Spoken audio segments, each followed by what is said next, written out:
Okay, let me share my screen. Can someone confirm it whether you can see my screen or no?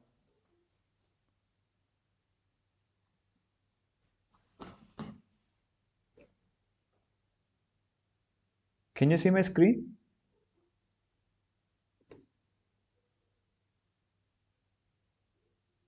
Yes. You can hear me, right? Also. So let us start right away. Okay. See, finally, what is that today's agenda is? I want to tell you about what exactly is the reason for why we are studying static timing analysis and all those things, setup time, hold time. How does that concept relate to? Further, we need to understand a bit about latch, and then we move to flip-flop, then flip-flop in ideal versus practical, then setup time and hold time, and then there are examples. And finally, I will conclude the session with a gate problem. Hmm? Or like this, many other problems we can see. Okay, this is the agenda for today. Right. So, uh, see, when I'm on a full screen mode and then is recording, I may not be able to come back unless otherwise there is a request from the people.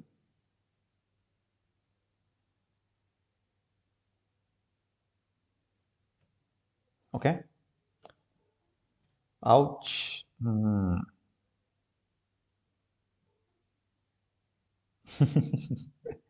Guys, be on time, right?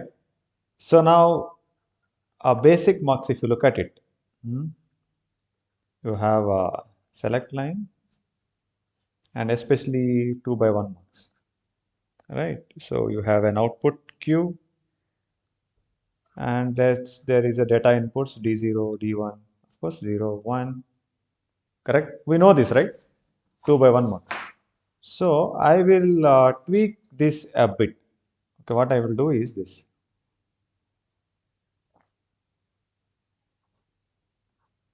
This is 0, 1. This is Q,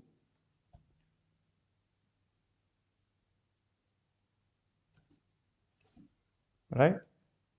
And here what I'll do is I will just take the feedback from here and connect it as an input.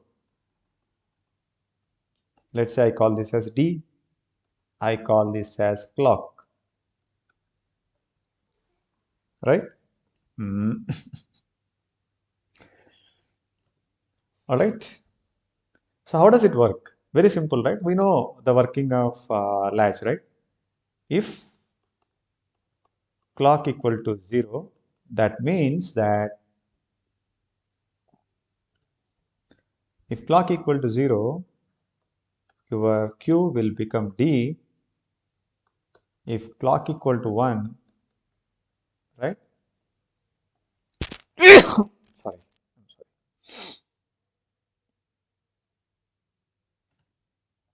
Right? If clock equal to 1, then the same state repeats. Okay. Okay. This is also called as a latch, right? D latch or something like that, right?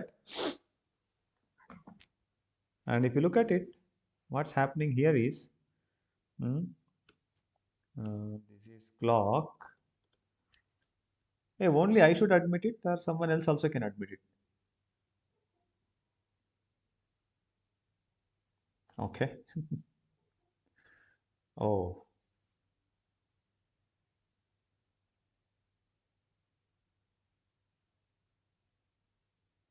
yes, Rakesh. The sessions will be recorded. I'm recording it actually right now. That's why I'm not scolding anyone. If they are coming late also.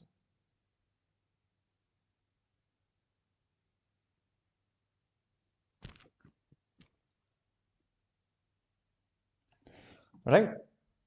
So I just tweak this 2 by 1 marks a bit and then so what's happening here is When clock is 0, 0, 1, right? If clock is 0,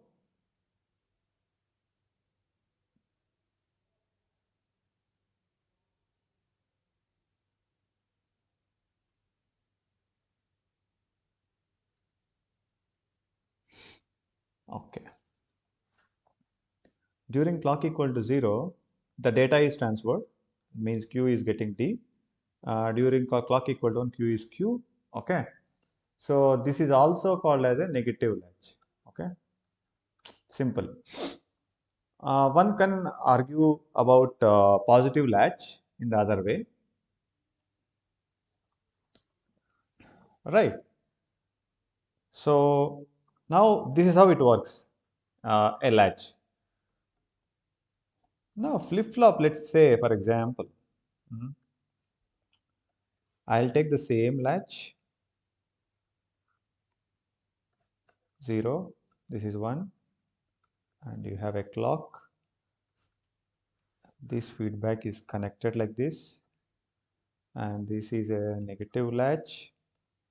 D is connected. Now instead of a negative latch, I'll take a positive latch. So you have 1 here, then you have a 0 here, right? So,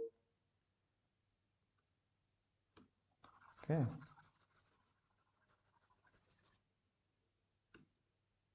I don't want to confuse you guys. Just a minute. Let me write in the same way. 0, 1, correct? Now you look at it, the feedback is given to 1, right? Now I'll take this guy and the feedback I will connect to 0. Hmm? Now this data, right? This data line is empty, right? This I will connect to this guy, right? Let's say I call this as Q, right? This is X, right? Now this we can call it as a flip flop. Are you getting it? So here you have to understand, here is this is a positive latch and this is a negative latch, right? And there is a clock again. So how does this work? First of all, you should understand how these things work. I know most of you might know this already, but I want to establish before we go into the practical static timing analysis and all. Okay, let's say I'll take clock. This is clock equal to 0, clock equal to 1, right? So instead of writing negative, positive and all, let me name it. This is L1. Okay, this latch is L2. When clock is 0, what happens? When clock is 0, both are subjected to the same clock, right? Yeah. When clock is 0 means D will be transferred to X. Correct? When clock is 0, here the same output is applied back as an input to latch 2. So I can say that L1 is active, L2 is in the not active, means data transfer is not taking place. So what's happening here is D is transferring to X, that is an intermediate node. This is intermediate node. Okay, this is intermediate node.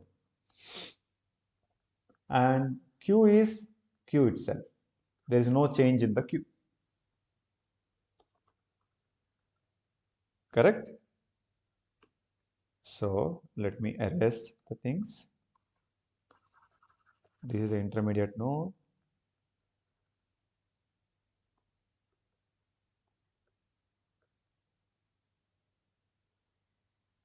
Ouch. Let me connect this properly. Right? Now when clock equal to 1, what happens? When clock equal to 1, right? This has become a feedback node. Means no activity on L1. Okay, L1 is in just a feedback mode. There is no transfer of data is taking place across the latch or across the mux. L2, something is transferring, right? So whatever is the data here will be transferred to this, right? L2 is active. Hmm? So what happens in this phase is, right, X remains as X and X will be transferred to Q. Are you getting it? So what we need to understand here is, if you want to transfer the data from D to Q, from input to output, if you just give clock equal to 0, it's not going to happen. If you just give clock equal to 1, it's not going to happen. What we should do is, first you apply the clock as 0, then the data will be transferred to X, then you make clock equal to 1, then that particular data will be transferred to Q, right? Even though there is no direct connection between D and Q as such, it appears like that, right? So by just giving clock as 0 to 1, we can move the data from D to Q, right? Now if you look at this, what is this actually? This is flip-flop is edge sensitive, right? It is not sensitive to 0 or it is not sensitive to 1 alone. It is sensitive to 0 to 1 transition, correct? That's why they are also called edge sensitive. And here it is positive edge sensitive or positive edge triggered flip-flop. Similarly, one can argue about one negative edge triggered flip-flop, right? So I just want to know, are you guys clear with this concept of how a flip-flop works? Let me know through your chat box.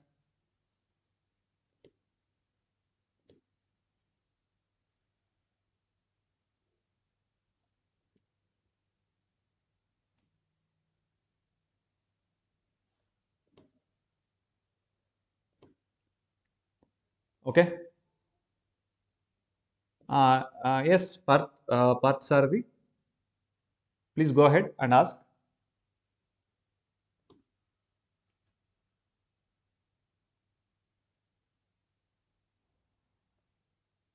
Okay, see, for the people who joined just now, I'm just, the others, please just be there. I'm just going to come.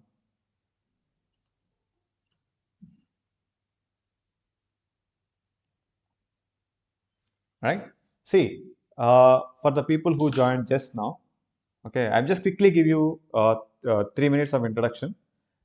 We can have a lot of discussions going on around it for law, because we have 1 more hour to discuss, right? So there is a basic 2 by 1 marks that everybody knows. If select line is 0, D0 will be passed to Q. Select line is 1, D1 will be passed to Q, right? Now what I did, I just tweaked this a bit. What I did is, the output I connected as an input, one of the data line, and the other input I just connected to some input, some external input D, right? This is also called as a feedback, right? If what is according to the working of Marx, if clock equal to 0, whatever is connected to 0th line will be passed to Q. If clock equal to 1, whatever is there, same thing will be passed again. Okay, this is a kind of feedback. What is this called as? A negative latch. Similarly, one can also have positive latch, right? So instead of connecting a feedback to 1, you can connect the feedback to, I can give a feedback to 0, right? Now what I did is, based on that, I have taken 2 latches. One is a negative latch, another one is a positive latch, right? You see the connection feedback, right? Now, I have taken the same latch, the same example. I have connected it like this. Then I have taken a positive latch. For a positive latch, as I told you, the feedback will come to the 0th line, right? And there is one more line. Okay, this line is this line is connected to the output of this guy. Okay, please remember that. Please be very clear, right? The output of this is connected as a input to this guy. Okay, this is not a feedback. Feedback is this. Feedback is what? The output will come back as an input to the same system, right? Right? So that's how these two latches are connected. Then we understood that when I apply clock equal to 0, D will be transferred from latch 1, right? Input to X, right? D will be transferred to X. During that time, Q will remain as Q because when clock equal to 0, whatever is there here will be connected as it is, like to the feedback, right? Now, when clock equal to 1, obviously the X will be transferred to Q. Here, X loses the connection with the D because now clock equal to 1, right? So whatever is here will be taken it back, right? So ideally, to transfer the data from, okay, let me take the eraser. So what I want to say is, if you want to transfer the data from D to Q, right? By applying clock equal to 0, it is not going to happen. By just applying clock equal to 1, it is not going to happen. What one should apply is, they should apply first clock equal to 0 followed by the clock equal to 1. That means this is called slope or edge, right? This edge to be there. 0 to 1 transition must be there for you to transfer the data from D to Q. Otherwise, there is no transfer of data that takes place. I mean, new data transfer. Right? That is why it is called as edge sensitive. Flip-flop is edge sensitive, specifically positive edge, because the transition is having a positive slope. Are you getting it? If it is a 1 to 0 transition, then that is going to be negative slope, so negative edge. Okay, are you guys with me so far? Everybody is on the same page?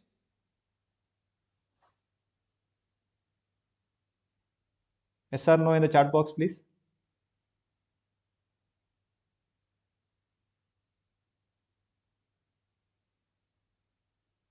Yeah, that's how practical flip-flops are.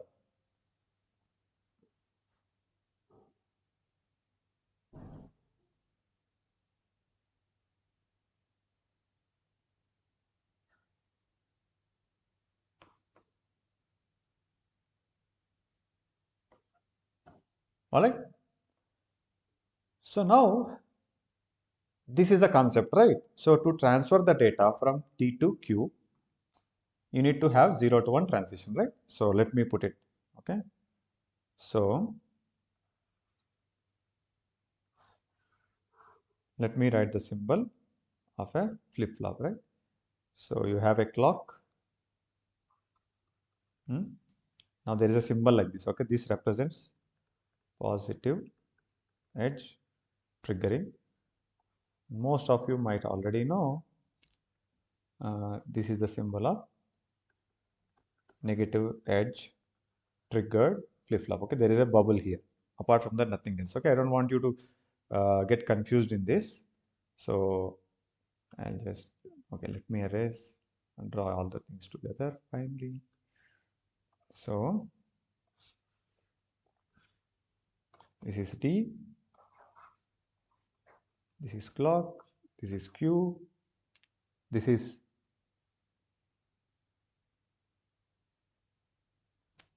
okay, just a minute.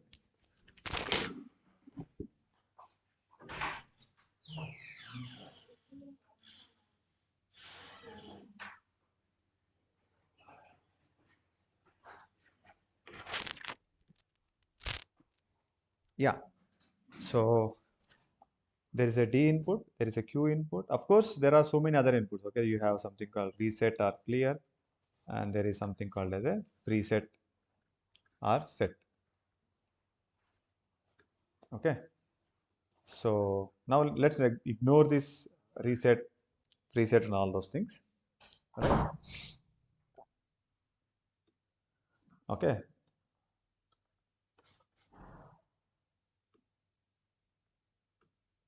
So if I redraw that multiplexer thing,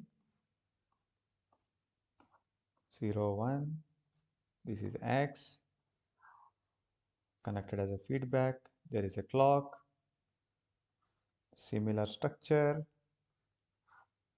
0, 1. Now here, the feedback is to this guy, right? This is the clock, right?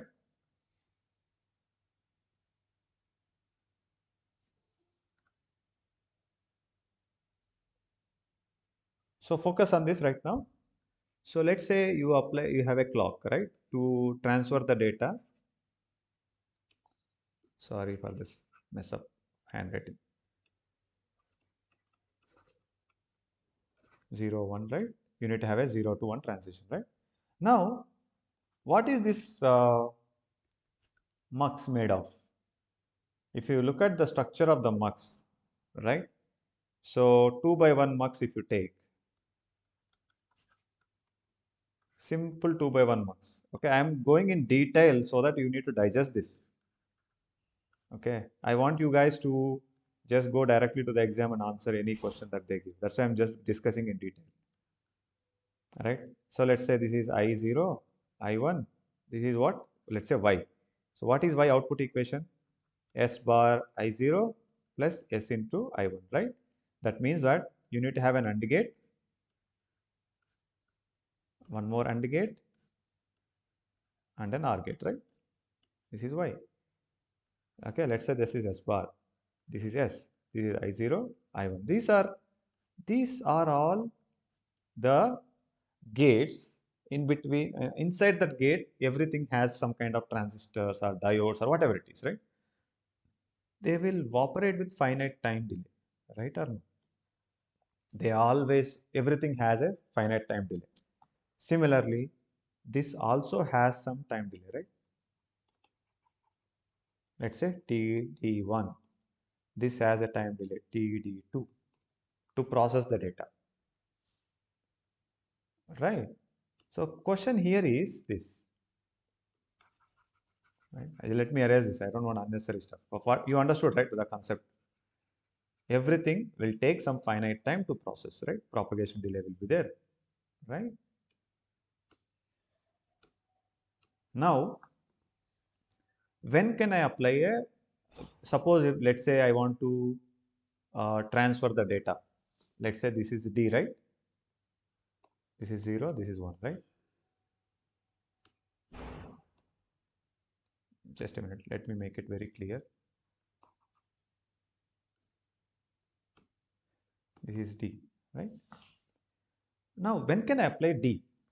See, let's say when I say when can I apply D, let's say 0, D was 0 initially. Now I want to apply 1. Now I want to make it 1. And I want to send this data 1. It was initially 0, then I made it 1. I want to send this data 1 to Q.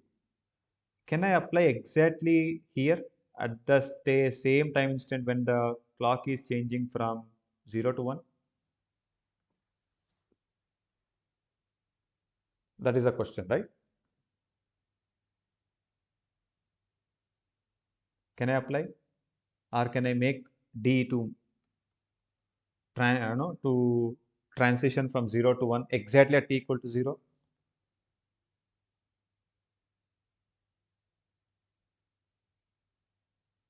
Now, this is where the concept is, right? Here, if you look at it, during clock equal to 0, this is L1, this is L2, right? L1 is active, L2 is not active. During this, L1 is not active, L2 is active. Now we are very clear, right? We have already discussed this point, right? Here, L1 is active, L2 is not active, right? I'm just reiterating the same thing. Now, when I say L1 is active, means there is a process that takes place, T to X. How much time it will take? TD1 time. Let's not worry about the name. Let's say it will take 10 nanoseconds time to process the data from 0 to, from D to X. Are you getting it? Let's say 10 nanoseconds is required, right? 10 nanoseconds is required to process the data from D to X, right? Now what happens if you apply at the same time you are making L1 inactive, right? You are not allowing the data for the L1 to process. So ideally, when you should apply? I can say when you can apply, at least give 10 seconds time for D. At least you give 10 seconds time, right? 10 nanoseconds time. At least 10 nanoseconds before, right? Disabling L1, right? You make D1 to be 1, D to be 1.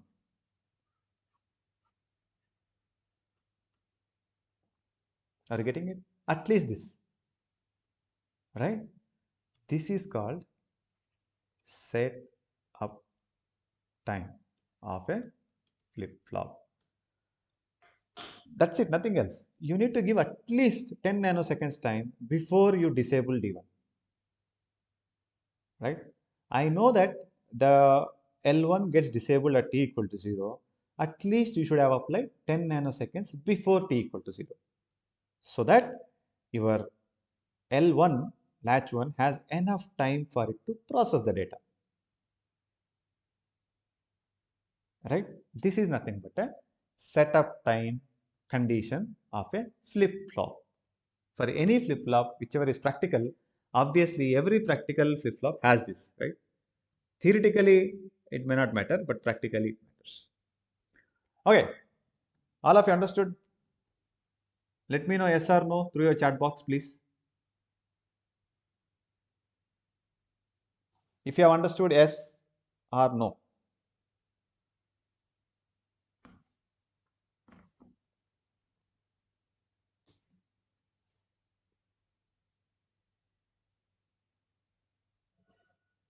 Anybody has any questions? Now you can ask.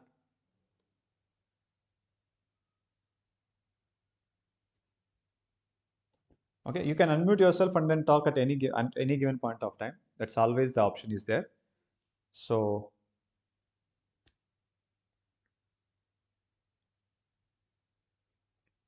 see, when the setup time is not given, you can assume, the same thing. The other condition I told you, no, clock changes at the same time t equal to 0. D also changes at the same time t equal to 0, right? Then Q also changes at the same time t equal to 0. Clock becomes 0 to 1. D also becomes 0 to 1 at that time. Then Q also becomes 0 to 1 at that time.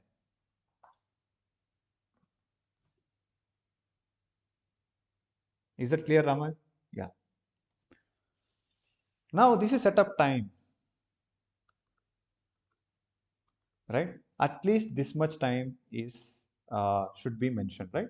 This is the time that is you need to allow that much time for the flip-flop to process the data for the L1 guy. Now, what is the? I think that's a that's a simple discussion, this simple concept about the setup time. Now, what is a hold time? Even more simple. Be there. I'm just coming. Right? Hold time. The name itself is there, right? Hold. What do you want it to hold? Okay. Hold your anger. Right? It's like that. Hold. Now you made data d equal to 0 to 1, right? And you understood that somebody told you 10 nanoseconds is the processing time of L1. So you need to apply the, you need to change the data from 0 to 1 at least 10 nanoseconds before you apply the clock. You understood that concept clearly. Now, can I make the D, okay, now that setup time is there, can I make it 0 like this?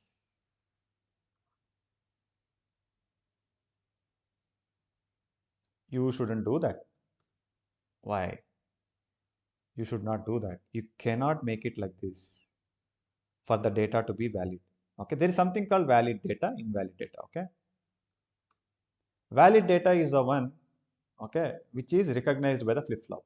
Means whatever the data that you apply at the D will be reflected Q at Q.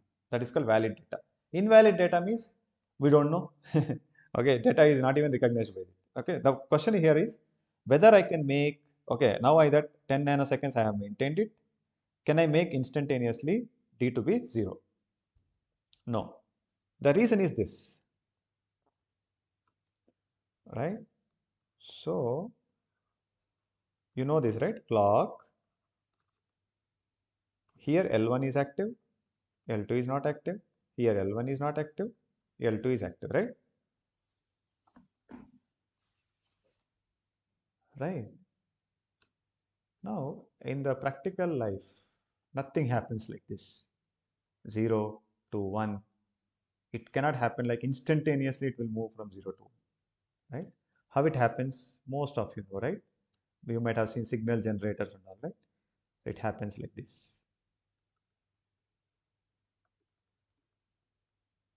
0 to 1, right?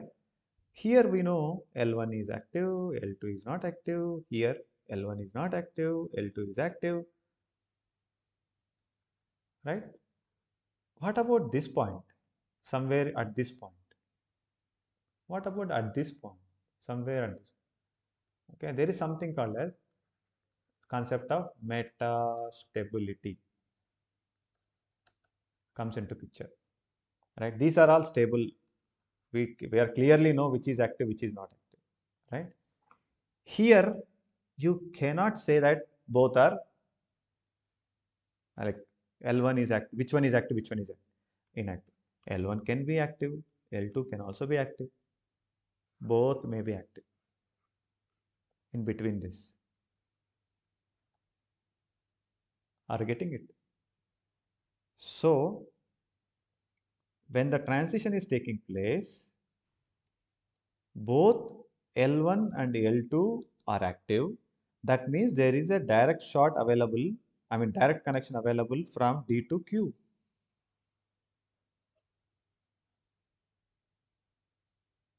Are you getting it? Whatever the changes that you do on D will reflect on Q, right? You don't want that to happen, right? You want you want to send a 1, right? So you should not immediately make it to 0 or something like that, right? So according to metastability concept, you cannot make it instantaneously to 0. Instead, what you can do is, according to the calculations, you know whatever this time and all, okay? We don't need to go get into all the, what is the time and all this. Okay, you know this time, how much is the time and all you have to make. That much time, you'll assume that you know that the manufacturer has given to you, right? That much time you maintain this, okay? Okay, this is called hold time. Then you can bring it back to 0.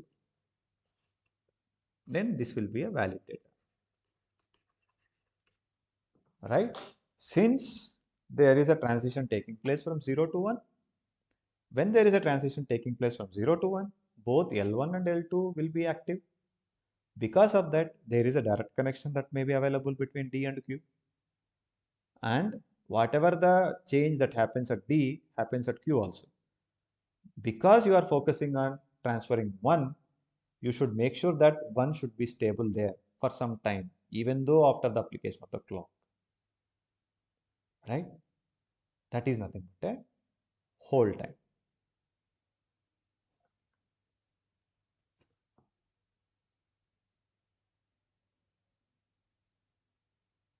That's all about setup time and hold time. Any questions?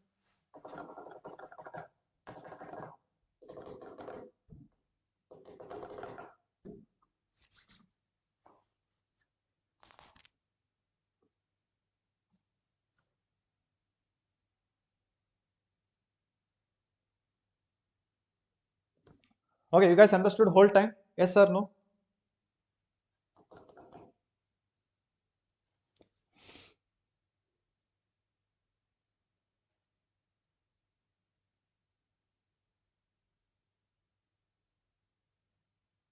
Yes. Right? So now, okay, keep it.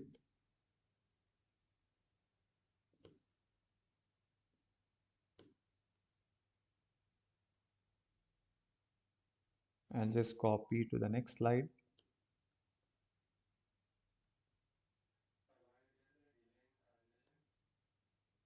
Sorry, sir. Come again.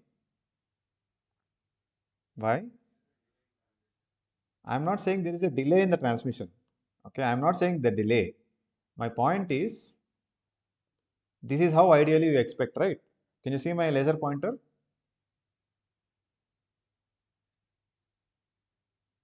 Hello? Can you see my laser pointer? Yeah. See, ideally you expect the clock to rise like this, 0 to 1 at z t equal to 0. But does it happen? You tell me practically. Have you seen any, clock generator doing like that instantaneously from 0 to 1 without any time? That is what I'm saying. What happens is when you are when you have a clock generator, it will take some finite time to reach 0 to 1, right? So during that time, what may happen is there is a chance that both L1 and L2 are active. What is the meaning of active? Means you can directly impact Q with the help of D, right? So you don't want to disturb that. So you want to maintain that D equal to 1 as 1. That's why you maintain it even though for some time. Are you getting it? That is nothing but a hold time. Is this point clear? Yes. So now to make the picture uh, very clear and beautiful, uh,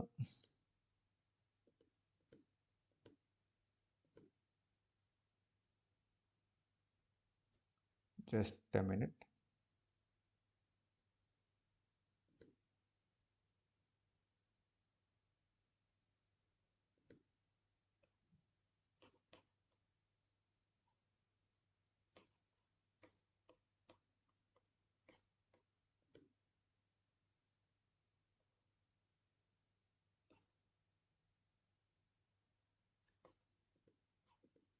Okay, all right.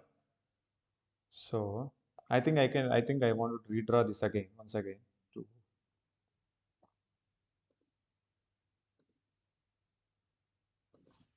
right? So what I told is this, I'm drawing this again and again for you to get this point, right? Okay. Here you have a clock.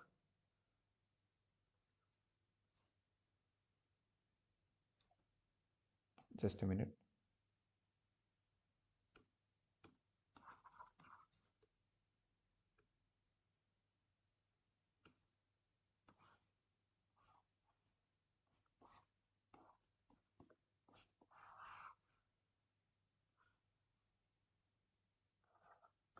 This is D, this is Q, right? So three parameters are important, right? You have clock. With respect to clock, you need to apply the D. So you need to give some time for the L1 to process the data because here L1 is active, L2 is not active, L1 is not active, L2 is active, right? You need to give some time. You want to, let's say, pause 1. You need to give some time. Okay, this time is nothing but a setup time, right? This is your t equal to 0. And when the transition is taking place, you don't want the data to change. So you maintain some more time. Okay, this is called TS. Then this is called TH. Now you have a freedom to make it 0, whatever you want. Alright, this is called as valid data.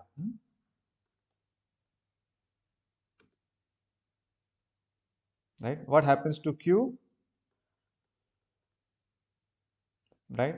So you know D flip flop, right? What is the data initially? 0. 0 will continue, continue, continue. Are you getting it?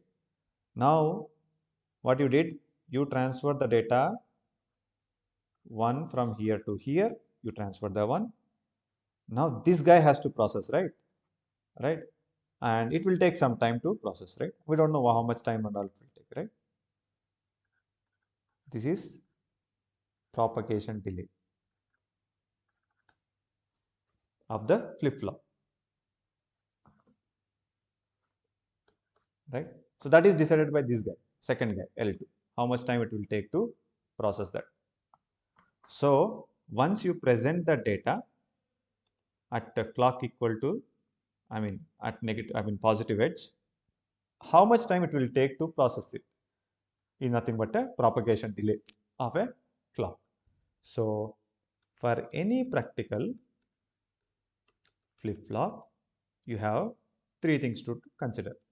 You have setup time, you have hold time, and you have a propagation delay, right?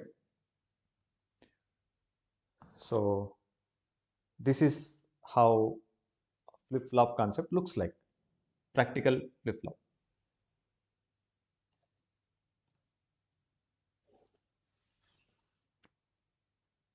right? So let me not bore you with a few more examples. Let me take up this example directly, like numbers. Let's talk about numbers. Let's say you have a flip-flop. For this, setup time is, let's say, 5 nanosecond. Hold time is 1 nanosecond. And this NOT gate has a delay of 3 nanosecond,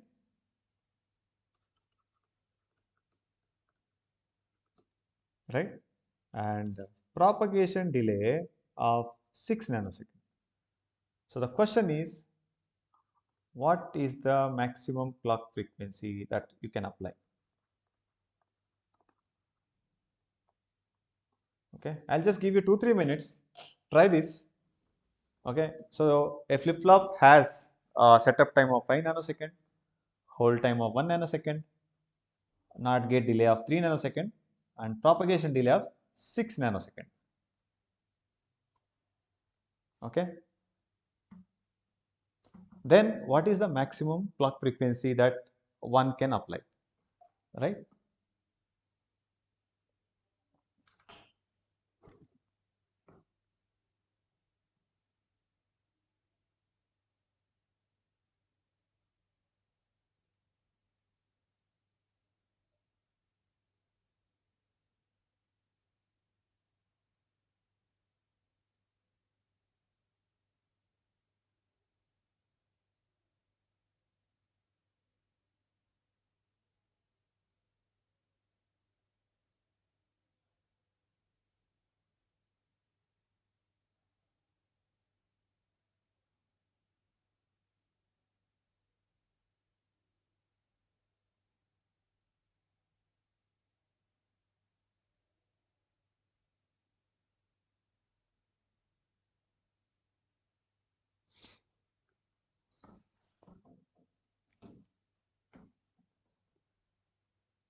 Okay, meanwhile, anybody has any question they can ask me.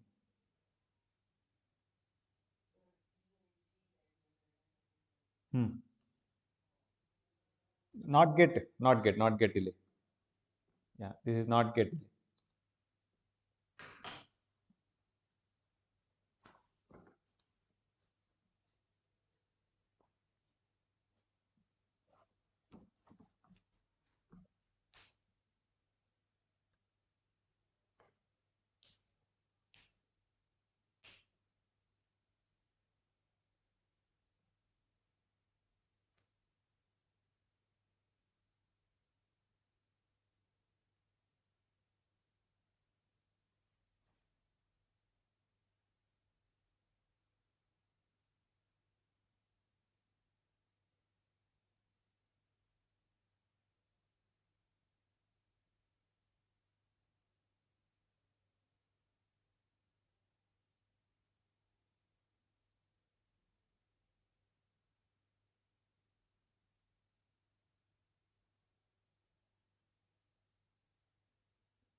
Okay, any answers?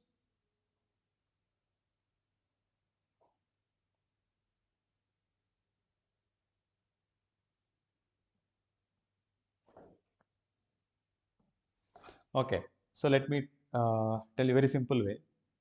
So when they talk about frequency, what are they referring to, right? Is this right? Clock will be like this. Hmm? There is a positive edge, there is one more positive edge. This is your time period of the clock. Frequency of the clock will be 1 over time period of the clock.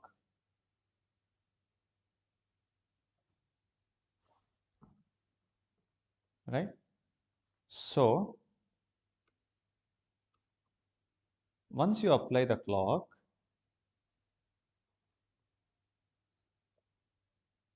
see, once you have applied the clock, when can you apply the next clock?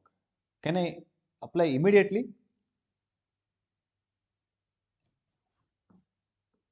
Can I apply like this here? Let's say t equal to 0 nanosecond. Can I apply one more clock pulse at the, like let's say this is 0 nanosecond, this is 1 nanosecond. Can I apply? Or is it 10 nanosecond? Is it zero point 0.5 nanosecond? Is it 100 nanosecond? When can I apply the next clock? If I know that, I can compute this clock frequency, right? So who will tell me when can I apply? Any guesses? When can I apply the next clock pulse? How to decide when can I apply the next clock pulse?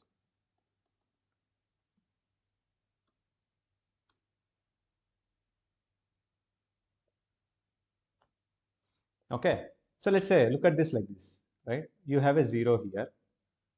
When you apply the clock pulse and there is a propagation delay of the flip-flop, right? Then there is a delay here and then there is some time after that it may become 1, correct? Something like that. Means you can apply the next clock pulse only when data is ready,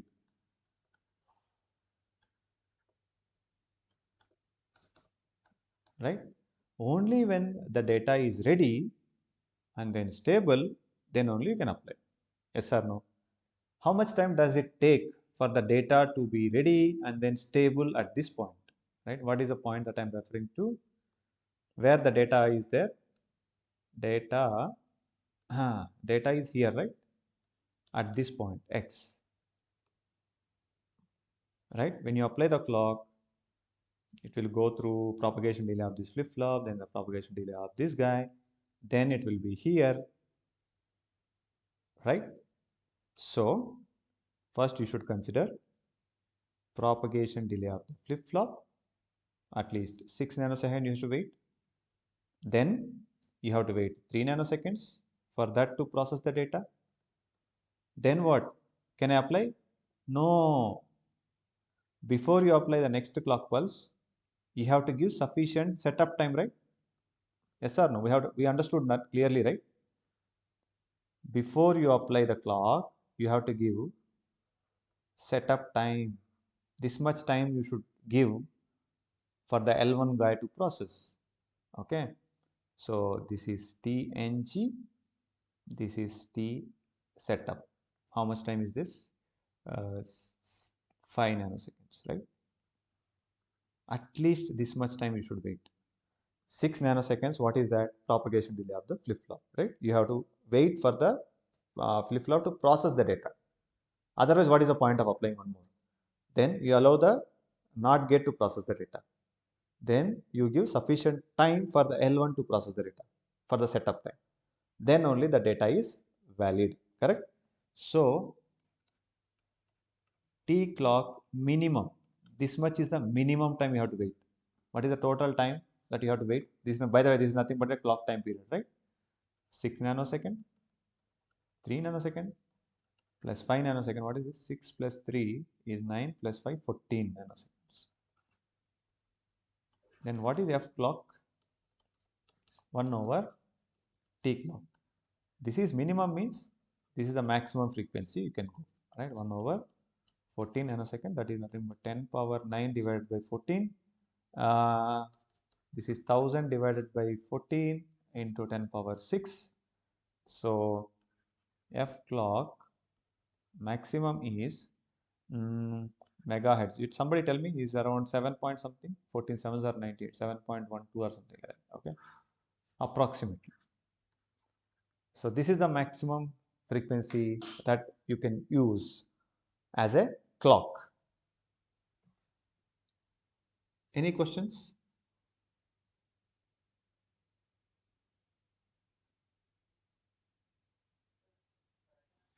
Hmm. Okay. Why to consider whole time?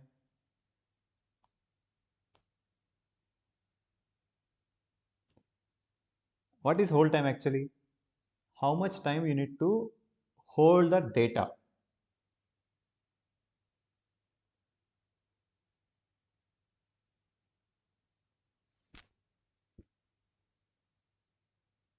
Hello?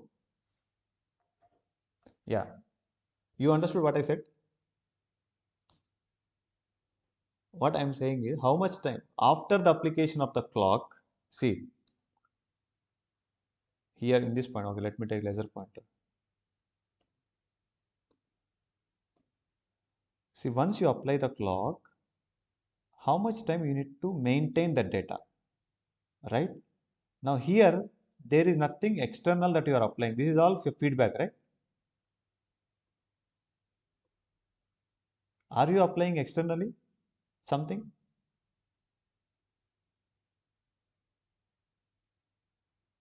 Hello?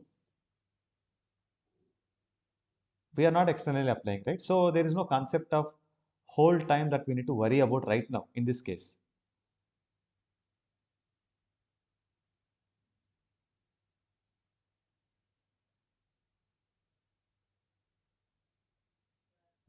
Hmm. Hmm. Hmm. Hmm. Hmm. Hmm. Yeah, yeah, I'll come to that, boss. First, understand this thing. You understood this? Okay. Now let's come to. And now next question is, uh, what is the answer? 7.12. Is it right or something else? Or is it 70 something? I think it's not 7 point, right?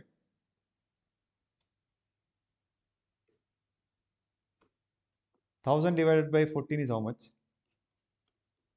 71, right? Something, no? Whatever is that number. Okay. Now, what is, okay, let me calculate this. Correct, no?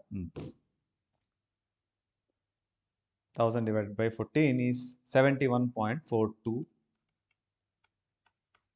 megahertz, right? Suppose in the question, if they say that, yeah, they give all the data, everything, they will not ask you what is the maximum frequency. Now, the frequency chosen for the clock is 1 gigahertz, right? If they say, right, for the following flip-flop, the frequency chosen is 1 gigahertz, then what kind of violation exists, right? So when you choose 1 gigahertz, what is happening is that means that if you go back to this is f clock, right? Then what is t clock? 1 over 1 gigahertz, right? What is 1 gigahertz? 1 over 1 gigahertz, 1 nanosecond, right? That means that, right? So you apply the clock and you just give one more clock at 1 nanoseconds. Are you allowing the data to settle there? No, correct? Ideally, we should wait for how much time? 6 plus 3 plus 5, 40 nanoseconds to data for the data to stabilize there. Are you getting it? But we are not allowing that much time. Immediately you are applying after 1 nanoseconds. Means there is something called as a setup time violation, right? What is this called as? You are not even allowing the data to set up there. Okay? Setup time violation.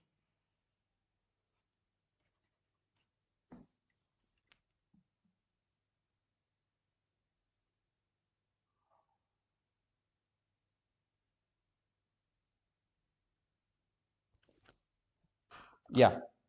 So what I'm saying is, in the question, instead of giving all these numbers and then asking you maximum clock frequency, they give the question in another way.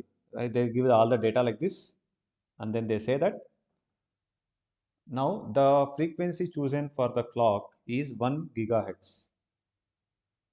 Then what may happen? There is something called, either you can do setup time violation or hold time violation. Both of them, one of them may happen. Are you getting it? So what is happening here is 1 gigahertz, if you convert into time period, that is nothing but 1 nanosecond, right? Right. So time period between two clock pulses, right? The time duration between two clock pulses is 1 nanosecond. Means you are applying a t equal to 0, and again we are applying a clock at a t equal to 1 nanosecond. Ideally, you should wait for 14 nanoseconds. Means we are not allowing the data to set up there itself, which results in a setup time violation.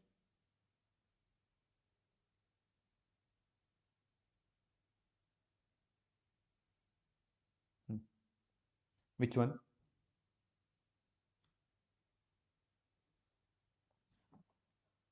Same story. How much time you should wait actually?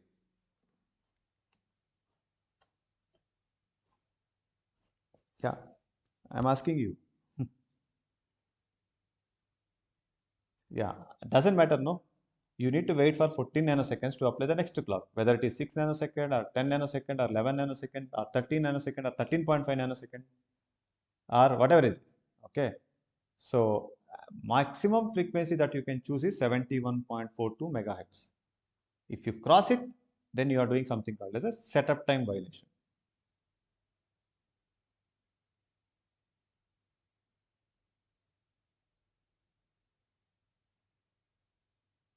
Are you getting it? Ah, okay. So somebody asked me whole time violation. No, let's come back to that point. Hmm? Okay, are you guys with me so far? Yes, yes, yes. Yes. Hmm. Hmm. Hmm.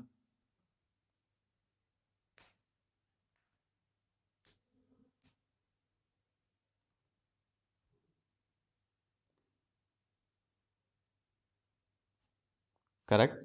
Hmm.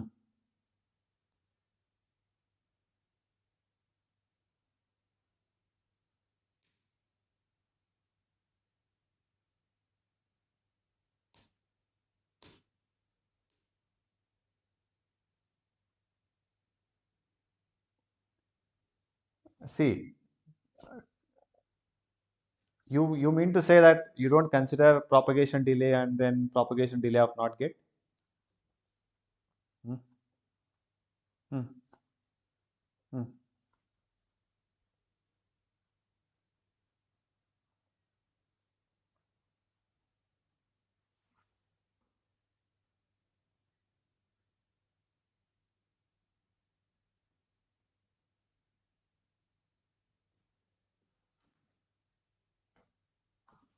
Okay, boss, that's what I'm saying.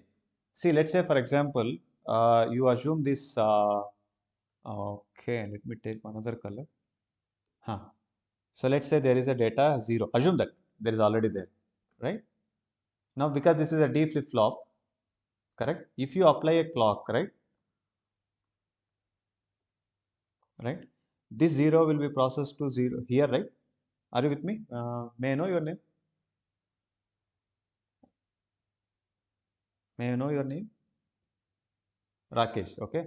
This 0 will be transferred to here. Then this 1 will be coming here, right? How much time it took for the 0 to become 1 at the point X? Ha. So this is 6 nanosecond plus 3 nanosecond, right? Now that new data has come, right? But this flip-flop, inside there are two things, right? L1 and L2. You remember? But for the L1 to recognize, you have to allow this guy to, I mean, you have to allow this L1 to process the data, no? Before you apply one. You understood, no? Don't say yes because you need to say yes. Okay. What I'm saying is, you got a data, you got a new data 1, right? But you cannot apply 1 here, right? I mean, you cannot make clock equal to 1 as it. You have to allow sufficient time for the L1 to process. What is the time that you need to wait? 5 nanosecond, right? Yes or no? So at 9 nanosecond, yes, you are right. At 9 nanosecond, X has become 0 to 1. When? After 9 nanoseconds. Can I make clock equal to 1 at that time?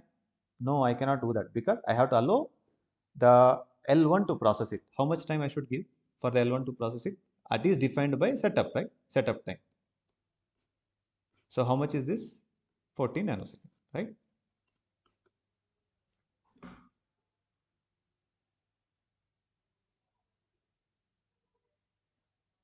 Are you really clear or like you are kind of convinced? Clear, right? You can answer any question, right? Very nice, no problem. Okay, all right. So can we continue? Because we can discuss about full-time violation and then we can solve one more problem. Or you want to go?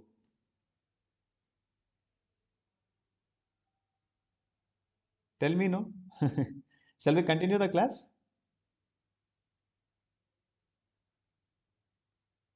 Oh, thank you. Yeah. Now, somebody asked about whole-time thing. Who is that?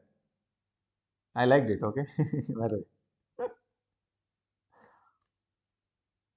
Rajat. Okay, Rajat. Now pay attention to this. Mhm. D, Q, right? Can somebody help me with the values? What are the values that I took? T setup time is how much? 5, right?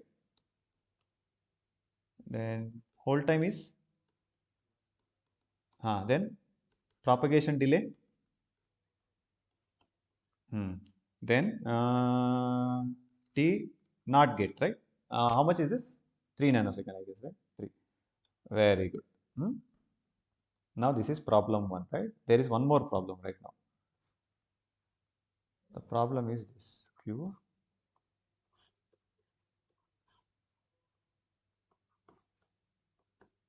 Here I will take the same setup time, 5 nanosecond. I make TH.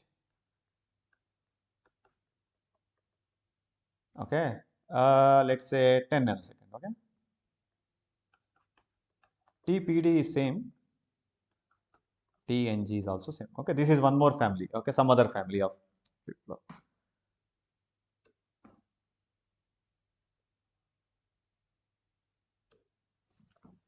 Right.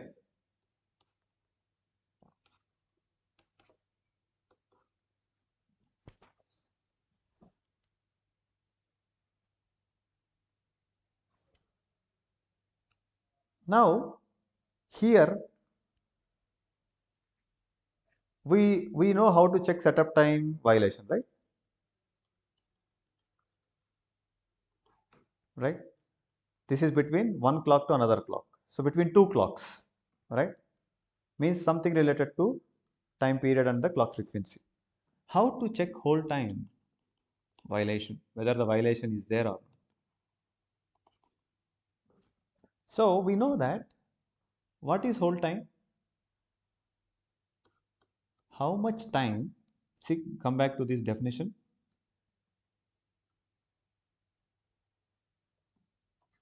How much time after the application of the clock, how much time the data has to be stable? Means this data should not be disturbed by any means, whether it is internal feedback or externally, whatever it is, right? You have to maintain that because there is a process that is taking place.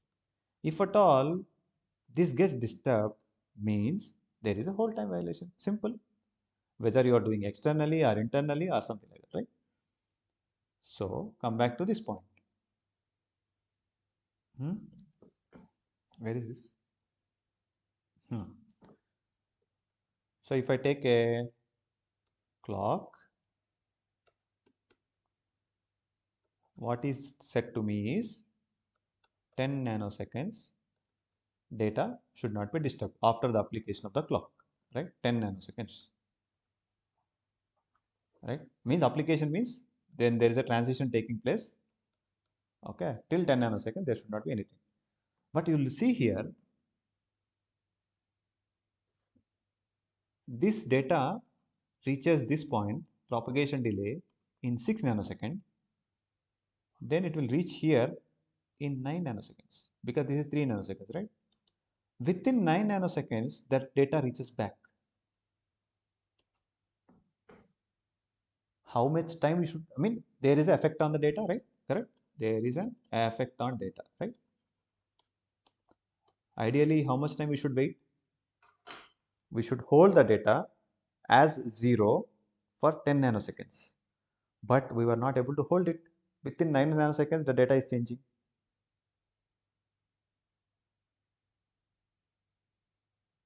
Okay. So this is called hold time violation.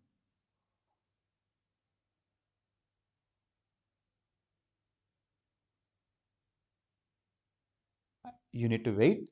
You need to hold the data for 10 nanoseconds, but the data is changing within 9 nanoseconds. Correct? So wait for 10 nanoseconds and it is changing for 9 nanoseconds. Then there is a result of time hold time violation. Just a minute. Hold time violation. So the condition is if TH is greater than TPD plus TNG. This is propagation delay of flip-flop. This is combinational delay, whatever it is. Okay, this is all rubbish by hearting thing. I don't encourage you guys to by heart all these things. Understand this the way it is, right? It's very simple. If you put the numbers 10 nanoseconds, which is greater than 6 nanosecond plus 3 nanosecond, if this is condition is true, then that means that hold time violation exists. That doesn't matter. Okay. So I don't want you guys to remember all these formulas and all those things, right? So just we need to hold the data for 10 nanosecond. After the application of the clock, within 9 nanoseconds, the data is changing. So that means that there is a hold time violation. In those cases, what you are supposed to do? You increase a additional delay. Okay. You put one more buffer, something like this, or buffer, whatever it is. You don't want the change data to change, no? You just simply put a buffer with some 3 nanoseconds delay such that the additional delay will be introduced so that your data will not be disturbed. The previous data will not be disturbed by the new data. Rajat, are you clear now? Hmm. Hmm.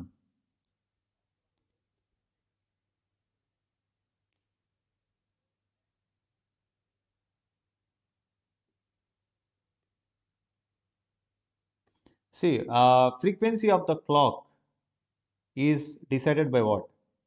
Now, first of all, this circuit is not valid for computing this has hold time violation, right? So, if the hold time violation exists, then that is not a fruitful, what do you say, circuit. Okay. So, what you should do is that kind of circuits, what we need to do is, right? First of all, that doesn't work as a flip flop. First of all, if, answer to that question is it doesn't work as a flip flop. So, what you need to do is this. Since TH is greater than that, this is TPD of flip flop plus this is not gate. This is also called combinational delay. You can look at many notebooks, many textbooks. All these rubbish is given. Just think about it. Just leave it and understand the concept. Since uh, this doesn't work as a flip flop properly, so what I am doing is I am creating one buffer here. Okay, see this. I am putting a buffer. So this is 3 nanosecond delay, right? And this has a 6 nanosecond delay, right? And our hold time is 10 nanosecond, right? at least 10 nanoseconds. I'll put a buffer with the 3 nanoseconds delay.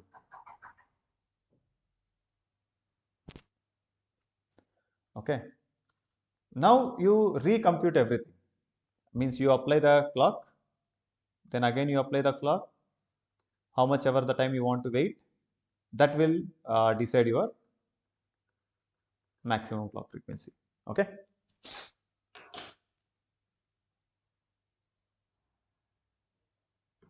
Okay. All right. So we have seen setup time violation, we have seen hold time violation, how it exists, how the problems will be asked. Now, based on these concepts, keeping in mind, please solve this problem. So what I'll do is, it's already 8:15. You solve this problem. Okay, you want to solve it in front of me when I'm there. Okay, anyway, do it. Anyway, I'll wait for 5 minutes. I'll give you 2 minutes. Just think about whatever we have discussed. Now, in this problem, the question is, what is the maximum clock frequency that can be applied? Okay, very simple problem.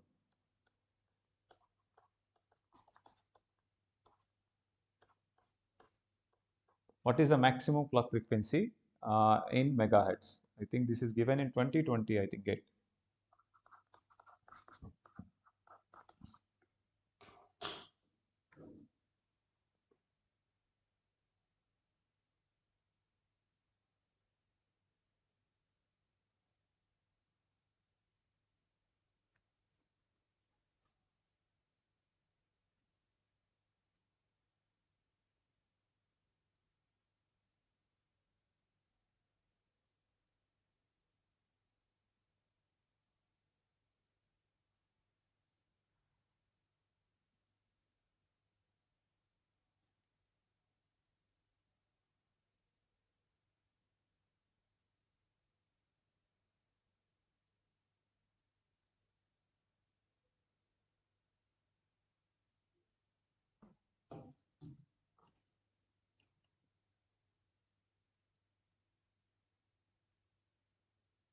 Okay, Tasneem, yes.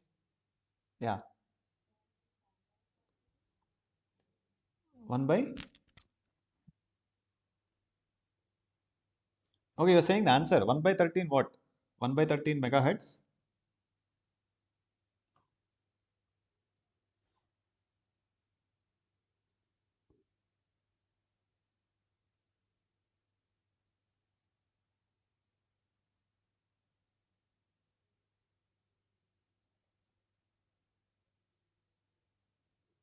Yeah.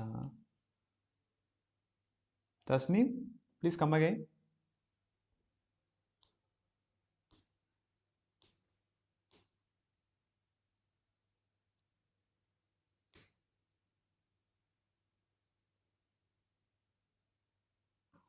Okay.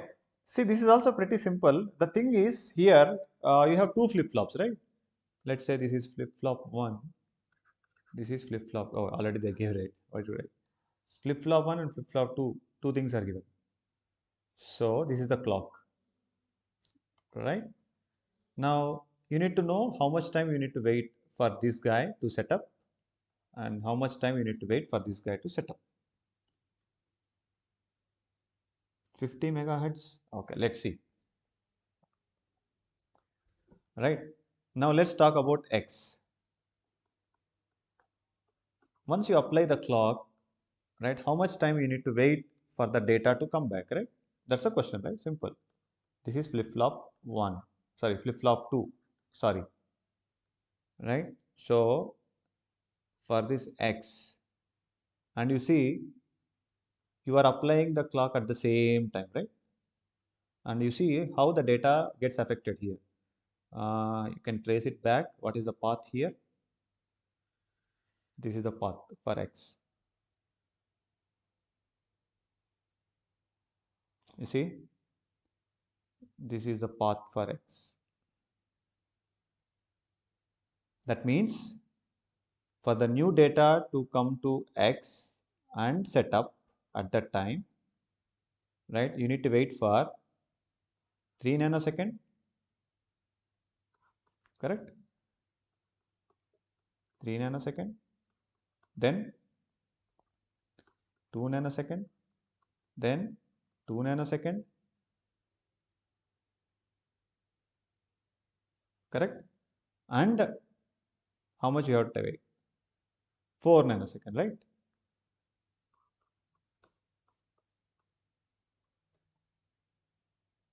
Right. What is this? How much time is this? 4 plus 4, 4 plus 2, 6 plus 2, 8, 11. 11 nanoseconds you have to wait. Let's see for y. Okay, whichever is greater that you have to take, right? That's the worst case, right? For y, where is the path? This is the path, right? Oh, let me erase this thing.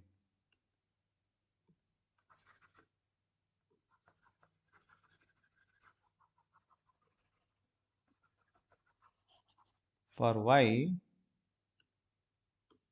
I'll take this path. Where is the path for y? Okay, this y will depend on this guy, right? So propagation delay is after application of the clock 8 nanosecond.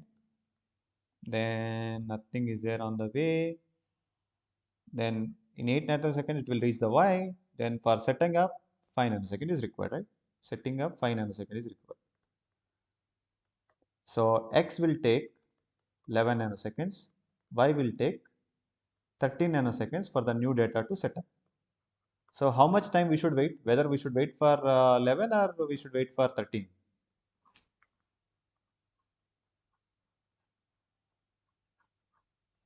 Yeah, yeah, definitely no. Because worst case, we have to wait till the last guy comes, right? That is also called critical path. Okay, that is also called critical path. Right? This is the minimum time you have to wait. So f clock is going to be 1 over t clock minimum. This is minimum denominator. The numerator will become maximum 1 over 13 nanosecond. What is this? Whatever is the value that we will get. Okay, in terms of megahertz. Okay. What is the answer, by the way? Let me know in your chat box. Somebody.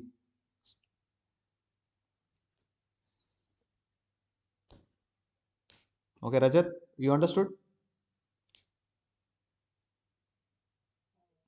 Okay, great.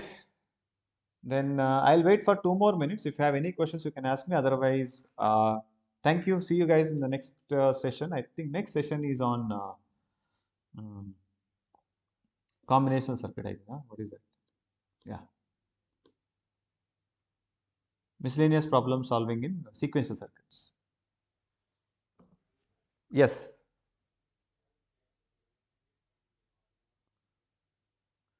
Uh, pre- yeah. Okay, you don't know. Okay.